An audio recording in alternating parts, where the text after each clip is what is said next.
2026 যে সমস্ত স্টুডেন্টরা দশম শ্রেণীতে পড়ছো, তোমাদের তো ফার্স্ট ইউনিট পরীক্ষা শুরু হতে চলেছে।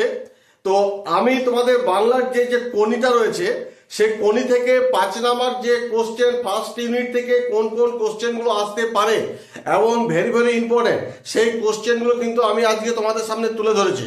তবে একটা কথা প্রথমেই বলে রাখি যে বিভিন্ন স্কুলে কিন্তু ভিন্ন ভিন্ন ধরনের কিন্তু কোশ্চেন হবে, কিন্তু আমি যে তোমাদের এই যে 5 নাম্বার যে কোশ্চেন কোণি থেকে যেগুলো করে দিয়েছি, আশা করি এইখান থেকে কিন্তু তোমরা কিন্তু কোশ্চেন কমন পেয়ে যাবে। আর একটা কথা বলে রাখি যে যদি আমার এই ভিডিওটি ভালো লেগে থাকে তাহলে অবশ্যই কিন্তু একটা লাইক করে দিও, আর পাশে থাকা বেল আইকনটিকে প্রেস করতে একেবারেই ভুলবে না। কারণ তোমাদের ফার্স্ট ইউনিটে যে সমস্ত সাবজেক্টগুলো রয়েছে তাদের প্রত্যেকটা সাবজেক্টে তো সেই সাবজেক্টের যে সমস্ত কোশ্চেনগুলো ভেরি ভেরি ইম্পর্টেন্ট ফার্স্ট ইউনিটের পক্ষে, সেগুলো কিন্তু আমি সাজেশন করে দেবো তোমার, যাতে সেই সাজেশনগুলো তোমাদের সামনে পৌঁছে যায়। সেই জন্য তোমাদের বলবো যে পাশে থাকা বেল আইকনটিকে তোমাদের অবশ্যই কিন্তু প্রেস করে রাখবে বা অন করে রাখবে। তাহলে চলো তোমাদের যে কোণি থেকে যে 5 নাম্বার কোশ্চেন সেটা কিন্তু তোমাদের বলে দিই। আরেকটা কথা মনে রাখবে, কোণির 1 পাতা থেকে মোটামুটি 39 পাতা হচ্ছে ফার্স্ট ইউনিটে তোমাদের পরীক্ষা। তো দেখো, কোণি থেকে প্রথম যে কোশ্চেনটি দেবো সেটি কিন্তু অবশ্যই ভালো করে নেবে।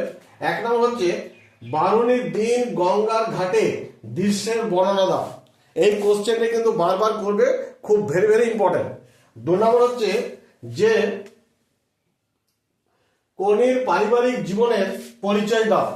এটাও এই কোশ্চেনটাও কিন্তু খুব ইম্পর্টেন্ট। 3 নম্বর হচ্ছে ঘাটে থই থই ভিড়। এবার এখানে প্রশ্ন হবে যে কোন ঘাটে থই থই ভিড়, ভিড়ের কারণ কি, ভিড়ের বর্ণনা দাও। এই কোশ্চেনটাও কিন্তু ইম্পর্টেন্ট। যে সমস্ত কোশ্চেনগুলো দিচ্ছি প্রত্যেকটা কোশ্চেনই কিন্তু তোমাদের ইম্পর্টেন্ট। আরেকটু কথা মনে রাখবে, শুধু যে আমি এই ফার্স্ট ইউনিটের জন্য তোমাদের এই কোশ্চেনগুলো দিলাম তা নয়, এইগুলো কিন্তু তোমাদের মাধ্যমিক যখন পরীক্ষা দেবে তখনই কিন্তু এই কোশ্চেনগুলো তোমাদের পক্ষে ভেরি ভেরি ইম্পর্টেন্ট। অতএব এই কোশ্চেনগুলো এখন থেকে ভালো করে রেডি করে রাখো। এবার 4 নম্বর যে কোশ্চেনটি বলবো সেটা হচ্ছে এটা বুকের মধ্যে পুষে রাখো। এই যে লাইনটা তুলে দিল, এইখান থেকে প্রশ্ন হবে কি কারণে কি পুষে রাখার কথা বলা হয়েছে, ভেরি ভেরি ইম্পর্টেন্ট। এবং 5 নম্বর আরেকটা কোশ্চেন তোমাদের এখান থেকে দিচ্ছি, সেটা হচ্ছে ওইটাই তো আমি রে, যন্ত্রণাটাই তো আমি। এবারে এই লাইনটা তুলে দিল, প্রশ্ন হবে উপরোক্ত উদ্ধৃতাংশের মধ্য দিয়ে বক্তার যে বৈশিষ্ট্য ফুটে উঠেছে তা আলোচনা করো বা তা লেখো। তাহলে এইখান থেকে কোণি থেকে যে 5 নাম্বার কোশ্চেন মান, প্রশ্নের মান হচ্ছে 5। এই 5টা কোশ্চেন তোমাদের দিয়ে দিলাম।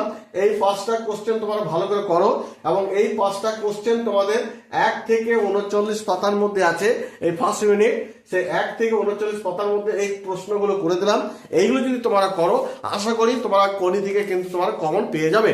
আবার বারবার বলছি, প্রত্যেকটা স্কুলে কিন্তু ভিন্ন ভিন্ন ধরনের কিন্তু কোশ্চেন হবে। ভিন্ন ভিন্ন ধরনের কোশ্চেন হলো কোণি থেকে যে 5খানা কোশ্চেন দিলাম, এই 5খানা কোশ্চেন কিন্তু আশা করি কমন সবাই পাবে।